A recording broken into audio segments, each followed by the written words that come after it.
வணக்கம் நண்பர்களே, நான் உங்கள் பாலாஜி அலைஸ் பவிஷ்யமார். குரு வணக்கத்துடன் இன்றைக்கி டாபிக் உள்ள போவோம்.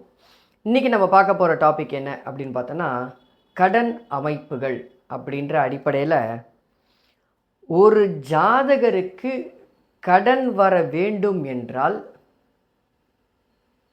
எத்தகைய நிலைமையில் இருக்கும், யாரால் கடன் வரும் அப்படின்னு ஒரு சில கணக்குகள் இருக்குது. எல்லாருக்குமே கடன் வந்துருமா அப்படின்னா, பெரும்பாலான 180% மக்கள் கடனுடன் தான் இருப்பார்கள் அப்படின்றது ஒரு மறுக்க முடியாத உண்மை. அது என்ன சார் மறுக்க முடியாத உண்மை அப்படின்னா, ஆமாம், எல்லாருக்குமே வீடு வாங்கணுன்ற ஒரு கடன் இருக்கும், ஒரு எண்ணம் இருக்கும். அதன் அடிப்படையில் கடன் வாங்குவாங்க. ஒரு சில பேர் பார்த்திங்கன்னா தொழில் பண்ணுறோம் அப்படின்ற அடிப்படையில் கடன் வாங்குவாங்க. ஒரு சில பேர் பார்த்திங்கன்னா, நான் வாகனம் வாங்க போகிறேன் அப்படின்னு கடன் வாங்குவேன். ஸோ அப்போ பேசிக்காக எல்லாருக்குமே 190% மக்கள் கடன் அப்படின்றது இன்றியமையாத இருக்குது. இப்படி இருக்கக்கூடிய இந்த சூழ்நிலையில் ஒரு ஜாதகத்திற்கு கடன் எதன் அடிப்படையில் வரும், ஏன் கடன் வருது, எதன் அடிப்படையில் வரும் அப்படின்றதுக்கு உண்டான ஒரு விளக்கம் இது ஜாதக விளக்கமாக நான் கொடுக்க போகிறேன். தொடர்ந்து பாருங்க.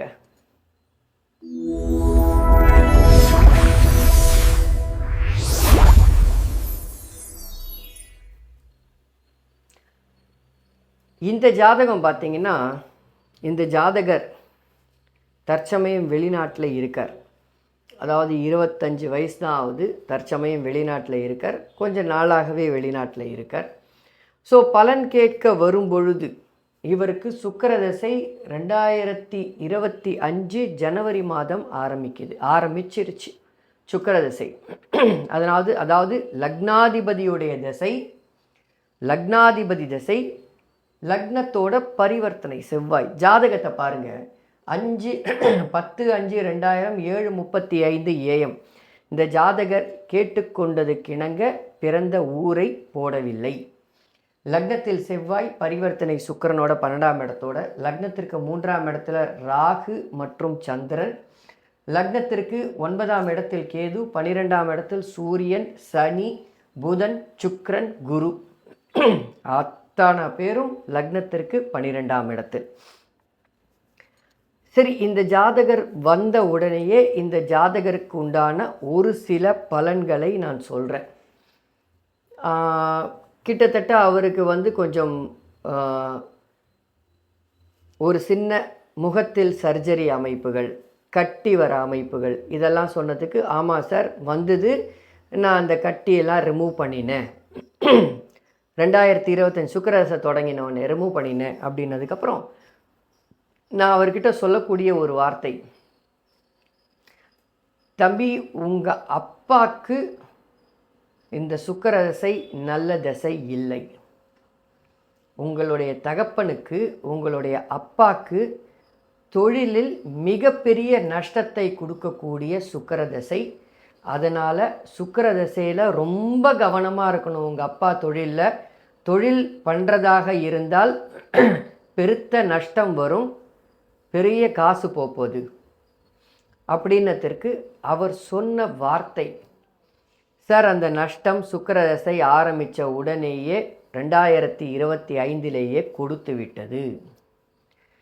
நான் எங்களுடைய அப்பாவுக்கு கிட்டத்தட்ட 1 கோடி ரூபாய்க்கு நான் லோன் எடுத்து எங்கள் அப்பாவுக்கு கொடுத்துருக்கேன். அப்போது ஒரு கடன் அப்படின்றது ஜாதகருக்கு யார் மூலமாக வரப்போகுதுன்னு கண்டுபிடிக்கணும். இதுதானே உண்மையான ஜோதிடம்.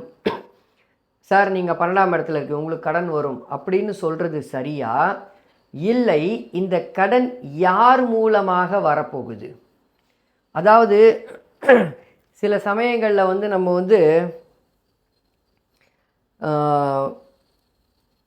ஜோதிடம் அப்படின்றது ஒரு முற்று பெறாத சாஸ்திரம். லக்னத்தோட சுக்கிரன் பரிவர்த்தனை ஆறார், லக்ன பலனை தான் செய்வார். நல்லா புரிஞ்சுக்கோங்க. லக்னத்தோடு சுக்கிரன் பரிவர்த்தனை ஆறார், லக்ன பலனை செய்வார். இல்லை விஷயம் தெரிந்த பிறகு, நான் இப்போ பலன் சொன்ன பிறகு 6ஆம் வீட்டை பார்க்கிறார் சுக்கிரன், 6ஆம் வீட்டு பலனை செய்வார் அப்படின்றது சொன்ன பிறகு யார் வேணாலும் மாற்றலாம், அதில் எந்த மாற்று கருத்தும் கிடையாது. ஆனால் ஒரு ஜாதகர் வரும்போது நீங்கள் என்ன சொல்கிறீங்கன்றதுல தான் உங்களுடைய ஒரு ஜோதிடருடைய மேதமை உள்ளது. அப்போ இவருக்கு சொன்ன உடனே இந்த கடன் தீருமா சார், இந்த கடனுக்கு நான் இப்போ வட்டி கட்டணும், அதுக்கு வேறு ஒரு கடன் வாங்குகிறேன், அந்த கடன் இப்போ இன்னொரு கடன் வாங்கணும், அந்த கடனுக்கு வந்து நான் எங்கள் அப்பாவுக்கு மறுபடியும் ஒரு கடன் இருக்குது, அதுக்கு நான் வாங்கி கொடுக்கணும்னு பார்க்குறேன், கிடைக்க மாட்டேங்குது. அவர் சொல்லக்கூடிய பதில்கள் கிடைக்க மாட்டேங்குது. எனக்கு இந்த கடன் தீருமா தீராதா? இதுதான் அமைப்பு. இதுதான் அவருடைய மேஜர் கேள்வியாகவே இருந்ததுன்றது தான் இங்கே உண்மை. அந்த கேள்வி அது வரும்பொழுது வரத்துக்கு முன்னாடியே, அவர் கேட்குறதுக்கு முன்னாடியே நம்ம அந்த விஷயத்தை எடுத்து சொல்கிறோம். உஷாராக இருங்க, இந்த இந்த சுக்கிரதசை அப்பாவுக்கு பெரும் பங்கு போகுது, பிரச்சனை வரப்போகுது. ஏன் 9க்கு 10க்கு 7இல் அமர்ந்திருக்கக்கூடிய கிரகங்களுடைய கூட்டுக்கலவை. 9க்கு 10க்கு 7இல் கூட்டுக்கலவை. 7ஆம் வீடுன்னு சொல்லக்கூடிய, அதாவது 6ஆம் வீட்டுக்கு, லக்னத்திற்கு 6ஆம் வீட்டுக்கு 9 10க்கு 6 8 12 சங்கமம். 6 8 12 ப்ளஸ் பாதகம் சம்பந்தம். அப்போ எப்படி இவர் அப்பாவுக்கு தராமல் இருந்திருக்கும்? தொழிலில் தந்தே தீரும். அப்போது ஒரு ஜாதகத்தை வைத்து கொண்டு அப்பாவுக்கு சொல்ல முடியுமா? அதோ நிரூபிச்சிட்டேன், சொல்ல முடியும்.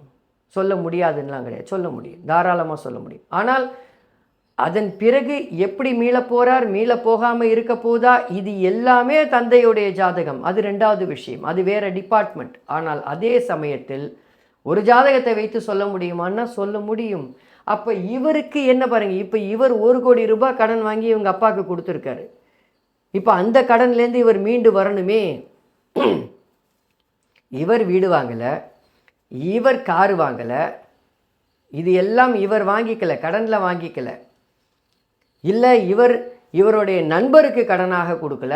ஏன், ஒரு உதாரணத்திற்கு 7ஆம் அதிபதி 7ஆம் வீட்டை பார்த்து கொண்டு இருக்க, 7ஆம் அதிபதி 12ஆம் இடத்தில் பரிவர்த்தனையாகி இருக்க, 7 12ஆம் அதிபதியே ஒருவராகி செவ்வாயாகி, அந்த செவ்வாய் சுக்கிரனுடன் பரிவர்த்தனை ஆகி கொண்டு இருக்க, ஏன் இது நடந்துக்கல? ஏன் நண்பருக்காக கடன் வாங்கலை? ஏன் நண்பன் மூலமாக வாங்கலை? இங்கே தான் சாரம்ன்றது மிகப்பெரிய சூட்சமங்கள் விளையாடுது. சாரத்தை புரிந்து கொண்டால், சாரம் பார்க்காதவர்கள் தான் சோரம் போவார்கள். சாரத்தை புரிந்து கொண்டால் இது ஏன் நடக்கும்? இந்த இடத்துல சுக்கிரன் சுயச்சாரத்தில் இருக்கிறார், பரணி நட்சத்திரத்தில் இருக்கிறார், 17 டிகிரியில் இருக்கிறார், அவர் 12ஆம் இடத்தில் இருக்கிறார். அப்போ தந்தைக்கு அவர் யார்? 9ஆம், நல்லா புரிஞ்சுக்கங்க, 9ஆம் வீட்டுக்கு அவர் ராஜயோகாதிபதி தானே. இப்போது லக்னத்திற்கு லக்னாதிபதி சரி, 9ஆம் வீட்டுக்கு அவரே ராஜயோகாதிபதி சரி.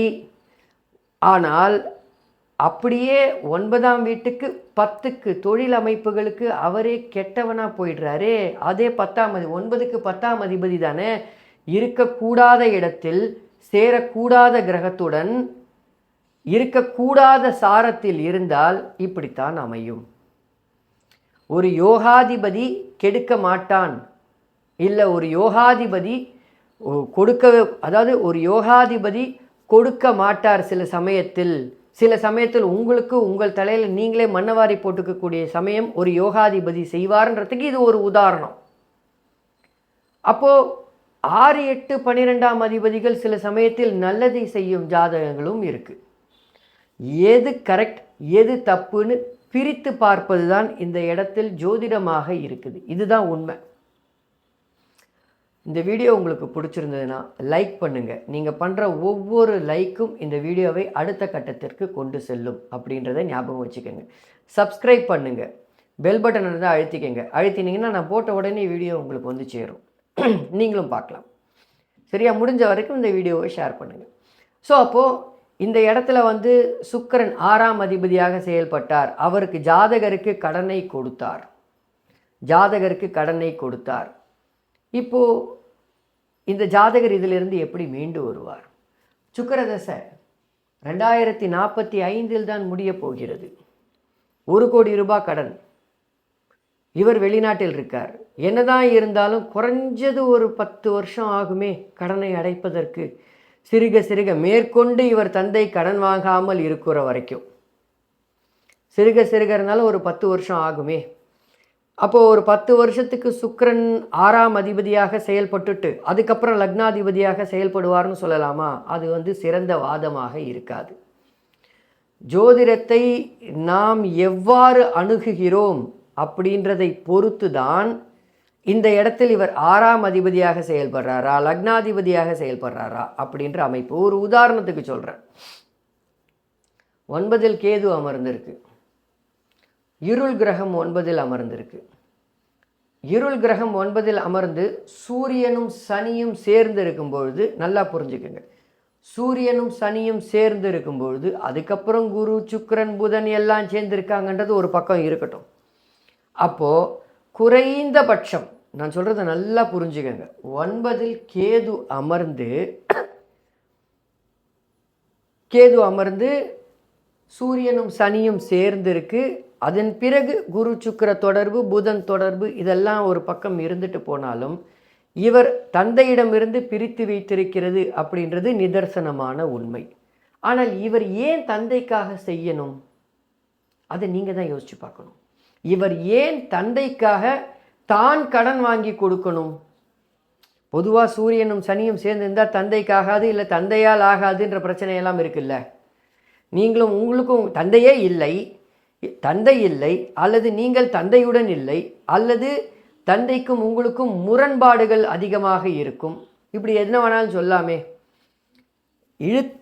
நமக்கு வேண்டது ஜோசியத்தை இழுத்துக்கிறதுக்கு ஜோசியம் கிடையாது. இதான் உண்மை. ஜோதிடம் எங்கே இருக்குன்றதுல தான் அங்கே இருக்கிறதுலே மிகப்பெரிய உண்மை. சரி, இதை நான் எப்படி பார்க்குறேன்னு சொல்கிறேன். 9ஆம் வீட்டுக்கு 6, 8, 12 சங்கமங்கள் உள்ள பூந்துருக்கு. இந்த 6, 8, 12ன்றதை மறக்கவே கூடாது. 6ஆம் வீட்டுக்கு 6, 8, 12, 9ஆம் வீட்டுக்கு 6, 8, 12, தனாதிபதியும் 9ஆம் வீட்டுக்கு தனாதிபதின்ற சனியும் உள்ள பூந்துருக்கு. இதை அப்படிதான் பார்க்கணும். 9க்கு 5இல் லக்னாதிபதியுடைய பரிவர்த்தனை. இவருக்கு தந்தையை பிடிக்கும், இதான் உண்மை. அவர் வீட்டில் இருந்தாலும் சரி, வெளியில் இருந்தாலும் சரி, தந்தையை பிடிக்கும். வீட்டிலிருந்து வெளியே இவரை நகர்த்தியது அந்த 6, 8, 12 அமைப்புகள். நடந்த தசாபுக்திகள். கேது தசை இதுக்கு முன்னாடி நடந்தது. அந்த கேது தசை இவரை வெளியே நகர்த்தியது. கேது தசையிலேருந்தே வெளியில் இருக்கார். ஏன் 9ஆம் இடத்தை பாதித்து தசை நடத்தணுன்றதுக்காகவா? அப்படி நினச்சிங்கன்னா தவறு. அதுக்கும் உள்ள ஒரு சூட்சமங்கள் இருக்குது. ஏன்றதுக்கு அதுக்கும் ஒரு சில சூட்சமங்கள் இருக்குது. அப்போது கேது என்ன செய்கிறார், சுக்கிரன் என்ன செஞ்சார் அப்படின்ற தன ஜோதிடம். இப்போ இவருக்கு அப்பாவை பிடித்ததுனால்தானே அப்பாக்காக ஒரு 1 கோடி ரூபாய் கமிட் ஆகியிருக்கார். மேற்கொண்டு கடன் எடுத்து கொடுக்கறதுக்கும் கமிட் ஆகியிருக்கார். இந்த இடத்துல சூரியன் சனி கடுமையான பகை. உங்களுக்கும் அப்பாவுக்கும் ஆகாது. இல்லை, முதல்ல சூரியன் சனி இருந்து கெட்டு விட்டது. அதுக்கப்புறம் குரு சுக்கிர தொடர்புடன் சேர்ந்து அது சமன் ஆயிடுச்சு, நல்லா ஆயிடுச்சுன்னா நம்மளே காம்ப்ரமைஸ் பண்ணிக்கிறோம். ஜோதிடத்தில் அப்படி ஒரு விதி கிடையவே கிடையாது. நம்மளே காம்ப்ரமைஸ் பண்ணிக்கிறோம். கிரகங்கள் தங்களுடைய ஆதிபத்திய காரகத்துவங்களை தான் செய்யும். கிரகங்களுக்கு மனதெல்லாம் ஒன்றும் கிடையாது. சரியா? இந்த இது உங்களுக்கு புரிஞ்சிருக்கும்னு நினைக்கிறேன். புரிந்தவர்கள் கண்டிப்பாக கமெண்ட் போடுங்க. ஓகே, எல்லாருக்கும் சூரியன் சனி சேர்ந்து இருக்கிறவங்களுக்கெல்லாம் அப்பாவுடைய ஒரே பஞ்சாயத்து ரசாபாசம் ஆகி பிரிஞ்சு இருக்கிறது அப்படிலாம் கிடையாது. சூரியனே 9ஆம் இடத்தில் சூரியன் சனி பார்க்குறவங்க அப்பாவோட ரொம்ப இன்னும் காலம் தள்ளிட்டு இருக்கிறவங்கலாம் இருக்காங்க. நிறைய ஜாதகங்கள் பார்த்துருக்கேன்.